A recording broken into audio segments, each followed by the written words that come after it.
Have you ever lost your temper, gone into a rage, and through that discovered something about yourself that might bring you peace? Michael Thompson's autobiography, Untying Knots, is full of episodes of existential unfolding, some disturbing, some lighthearted, all impactfully rendered with quiet, dry wit and honesty. This is the Shintaido of America podcast. I'm Shintaido instructor David Franklin, and this episode, which is, by the way, Season 2, Episode 9, is in the style of an audiobook. I'm going to be reading you chapters 11 and 12 of Untying Knots. Untying Knots is Michael Thompson's story of his lifelong encounter with the practice of Shintaido. Michael is one of only 4 master instructors of Shintaido, which, in case you haven't heard this word, is an amazing body movement practice invented in Japan in the 1960s by a group of artists, actors, and martial artists. A dynamic, playful, and creative holistic health exercise, Shintaido can be a way to open up to a deeper connection within ourselves, with our communities, and with the natural world. By the way, if you're just joining us, you can hear previous chapters of Michael's book. In fact, all the previous episodes of this podcast featuring interviews and other audiobooks at our website, shintaido.org. I'll tell you more about that later, but right now, let's jump into Untying Knots. Here we go. Untying Knots, a Shintaido Chronicle by Michael Thompson, Chapter 11, which was originally titled Section 2, Chapter 4 in the printed book, The Resurrection of French Shintaido. Around this time, and this is David jumping in here, it's San Francisco in the 1970s. Around this time, we began to receive visitors from France, the orphans of Marc Bassis's defunct Shintaido group. One of the first to appear was my old friend, Bernard Lepinot. He was later followed by Robert Payan, Alain Chevet, Philippe Beauvoir, and Robert's wife, Martine Payan. In some way, I think they saved Ito's life because they were not intellectuals and had no problem entrusting their lot to the sensei. They were so starved for Shintaido information that at times it seemed they would devour Ito. There is no doubt that in many ways they put the rest of us to shame despite their lack of education or sophistication. Not surprisingly, their presence raised the level of practice exponentially. They were used to learning through the movements themselves without resorting to the world of ideas.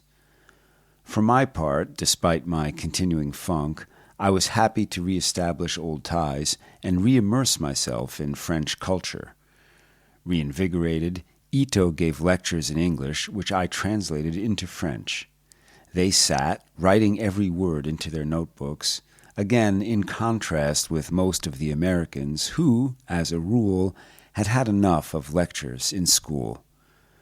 Robert, in particular, was devoted to Ito, especially after his disheartening experiences with Marc. He and Martine had decided to devote their lives to Shintaido to the extent of leaving their 1-year-old child with her family in order to come and study with Ito for 6 months. In defense of the locals, I should add that they were, for the most part, people who had outside lives and previous education, and so they were less likely to approach the practice as clean slates. In fact, in one of his famous 3 Circles lectures, so named because it seemed he opened all his lectures by drawing a diagram of 3 separate but interlocked circles. In one of these lectures, Ito talked about the necessity of finding a balance between family, work, and Shintaido. Our French visitors, along with some of our original American members, were focused almost exclusively on the latter. The following year, I co-taught a workshop in Nice with Robert and Bernard. It felt very much like a homecoming, although we all felt Marc's invisible presence. This was the first official Shintaido event in France after he had separated from Aoki and the Japanese Federation 2 years earlier. It was successful, although there were a few mix-ups that might have horrified our sensei and senpai or senior students. In one misadventure, we got lost on our way to the evening meditation site, in part because no one thought to bring flashlights. I was a little abashed because I was representing Ito, but at that point, I was more French than Japanese, and we had a good laugh about it afterwards. After I returned to San Francisco, another French contingent from Lyon joined us, and soon thereafter, Robert and Martine returned, this time with their son Jeremy. The fates of the four of us, me, Bernard, Robert, and Martine, would continue to be linked for the next 3 years.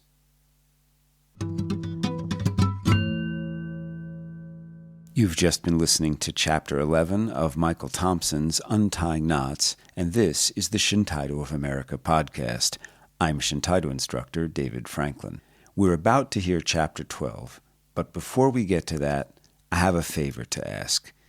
If you're enjoying today's podcast, the most important thing you can do to help out is to tell people about us. I want to give a big shout out. We're kind of big on vocalizing in the Shintaido world. Okay, not that kind of shout.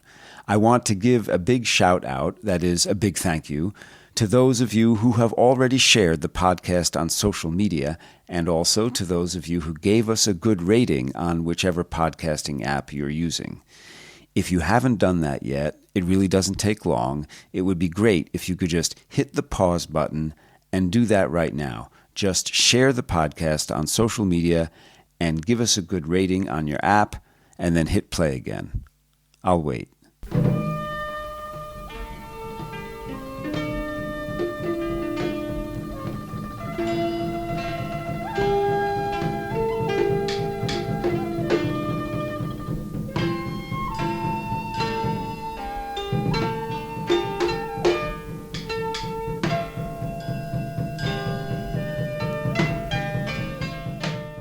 Okay, thanks. On with the show. Untying Knots, Chapter 12, which was originally titled Section 4, Chapter 5 in the printed book. Ito. Haruyoshi Fugaku Ito, the driving force behind what is now Shintaido of America, represents the epitome of what we imagine a Japanese samurai to be, admittedly based on viewing a lot of Akira Kurosawa's films. This is especially true now that he has taken up the practice of the Japanese naked blade technique. He has never stopped working on and perfecting his Shintaido techniques, and as of this writing is the only person to have attained the highest ranking in Shintaido, that of Master Instructor. And this is David breaking in with an editor's note. As of 2023, there are 4 Master Shintaido instructors, Michael Thompson, the author of the book you're listening to, being one of them. I have met and practiced with all the original Japanese Shintaido instructors, and he is the only one, with the possible exception of a certain Kato, who evoked such strong resonances of the Japanese warrior class. While Aoki is undoubtedly a martial arts master, I think of him more as a shaman than a warrior. When Ito came to the U.S., he was, so to speak, a rough-cut jewel.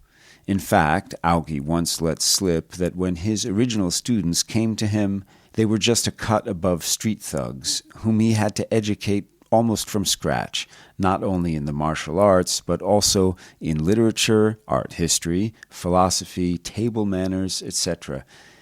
Ito was born in Hiroshima during the war, and his family suffered the effects of the dropping of the atomic bomb. They were reduced for a time to living off the scraps of the occupying forces. This meant that in addition to the inevitable cultural conflicts, there were what might be called differences of class to contend with. The first few years he taught us, despite his best efforts, he couldn't always control his anger at our laziness. By laziness, I do not mean the unwillingness to work hard, but rather the lack of a sense of urgency, which was translated in practice by our slow reaction time when responding to his directions. For him, the consummate martial artist, practice was a time when you bet your life, giving everything you had and willing to accept death at any moment.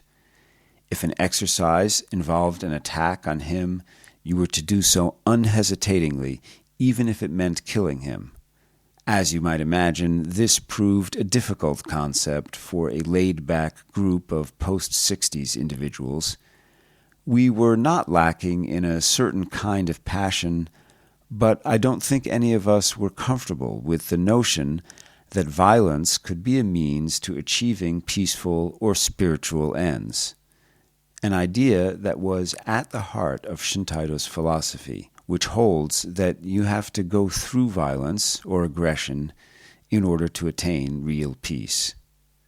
We also didn't know how to treat a sensei and were too civilized to be afraid of his killer power. In brief, we almost totally underestimated him, and it wasn't until the arrival of Robert and the other French that he was really able to begin to transmit the information he had received from his teachers Egami and Aoki.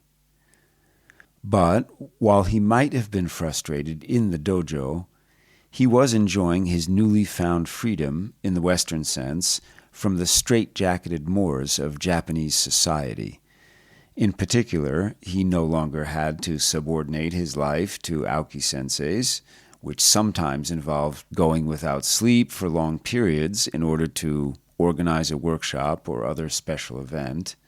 He also published the karate book that Aoki had researched and was basically the latter's right-hand man. Those of us associated with him in those days enjoyed watching him trying out new lifestyles, occasionally running into blind alleys, but usually making new discoveries. While dedicating yourself to learning 100% of what your teacher knows may be a sure way to achieve satori, or enlightenment, the first few steps on your own afterwards are necessarily tentative. Ito was following the time-honored Japanese tradition of shu-ha-ri, or study, master, and separate. In fact, one of the criticisms leveled at him during this time, that his body movement was great, but his philosophical or spiritual sagacity was less so, is probably attributable to the fact that he was not yet completely weaned from Aoki. On the other hand, his lectures provided us with indispensable background on the history of the martial arts, the story of Shintaido's beginnings, and Aoki-sensei's thinking in the earlier days. This was not a format he was entirely comfortable with, but through his persistence he managed to communicate valuable information to a sometimes resistant audience. I can remember being enraged with Ito when he was unable to contain himself and dressed me down in front of the students I was trying to lead in some exercise. On one level, I understood that was his way and that I shouldn't let it get to me. But at a deeper level, I would let the anger fester and degenerate into a resentment, which in turn led to inevitable problems down the road. On the other hand, he was always frustrated with me because, being polite, I refused to give direct expression to my anger during the practice, and instead resorted to verbal cuts. One anecdote will help to illustrate our relationship in those days. We were being visited by Robert's older brother, Claude Briand, who was a devotee of karate and, to a much lesser extent, Shintaido. I should point out that one of the differences between the two forms is that you learn to rely less on physical strength in the latter and to find and express power through soft, natural movement. Claude, who himself had been a street thug during his youth and had not progressed much beyond that status as he approached middle age, thought that this was a nice idea but of limited practical value. This led to some interesting cultural exchanges in San Francisco. One thing he did know how to do was attack, which he took great delight in demonstrating to his new American friends. Ito must have seen a golden opportunity to get us to abandon our decency and to descend to a more primitive level. In one of his lectures, Aoki remarked that Americans seemed to have relatively fully developed front brains, while the nether regions were ostensibly less so. When it came my turn, Ito had Claude attack me with a tsuki, a punch or thrust of the fist, different from the usual karate punch, in that the movement is intended to pass through one's partner rather than stopping at the point of impact. And I was to receive using Geidan Barai, or lower block. His first tsuki really nailed me and woke me from my reverie. I managed to slow down the second, but I realized that rather than throwing a straight punch, as prescribed in this particular partner exercise, he was adding a little hook, which was not only unsporting, but out-and-out devious. I began to get angry and to whack his thick, muscular arm with more vigor, and finally, abandoning all pretenses of trying to execute the movement properly, tried to break his arm. The formal partner exercise soon degenerated into a street fight, and I noticed out of the corner of my eye that Ito was laughing uproariously. "I could finally see your true face," he later commented. "That is what the practice is for." I wish I could say this changed my attitude and lifted me out of my depression, but I was so attached to the image of what I thought I was and should be that I dismissed it as an aberrant episode and continued brooding on the meaning of Shintaido and its relation to my miserable existence. I couldn't even bring myself to admit that Ito only wanted what was in my best interest, and that my resistance was hurting both of us. As Aoki later told me, it was as if I were sitting in dirty bathwater and for some reason was reluctant to pull the plug to let the water flow down the drain. It is difficult for me to provide an objective portrait of Fugaku Ito during the period of our association in San Francisco, since so much of our interaction was taking place at a subconscious, tacit level. The positive side to it would show up in some partner exercises, especially kumitachi, which is using the wooden sword, and kumibo, using the long wooden staff.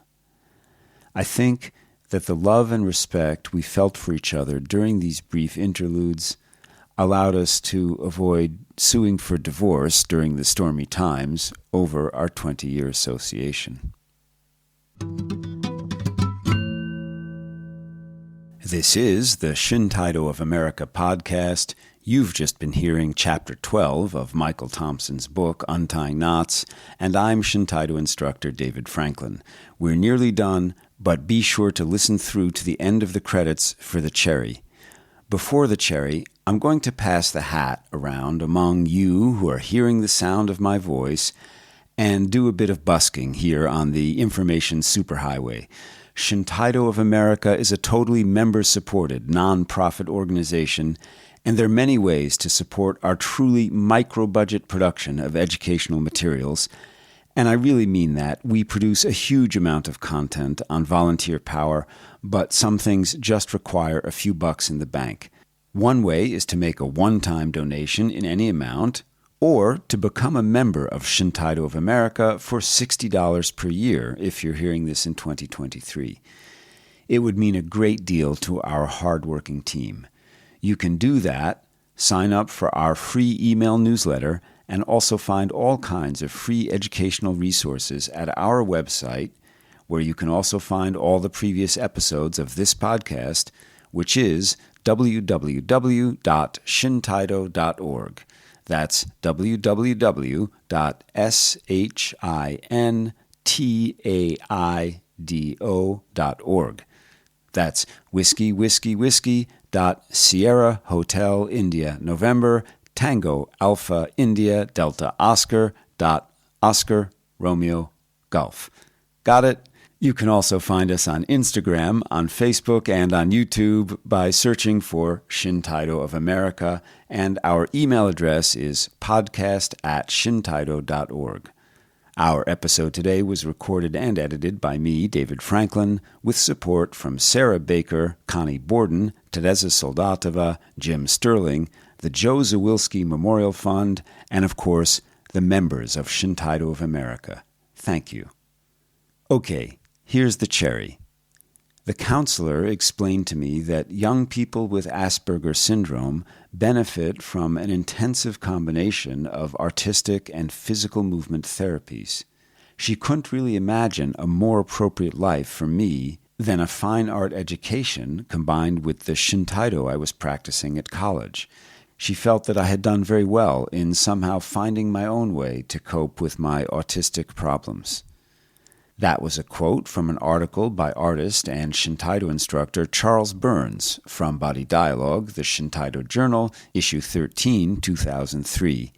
And guess what? You can find back issues of Body Dialogue Journal, as well as previous episodes of this podcast, all for free at our website, www.shintaido.org. Thanks for listening to the Shintaido of America podcast. Contents of this podcast copyright Shintaido of America 2023, with the exception of Flower Dance Traditional Music of Japan, a short excerpt of which was included for educational purposes. Shintaido, Opening to Life.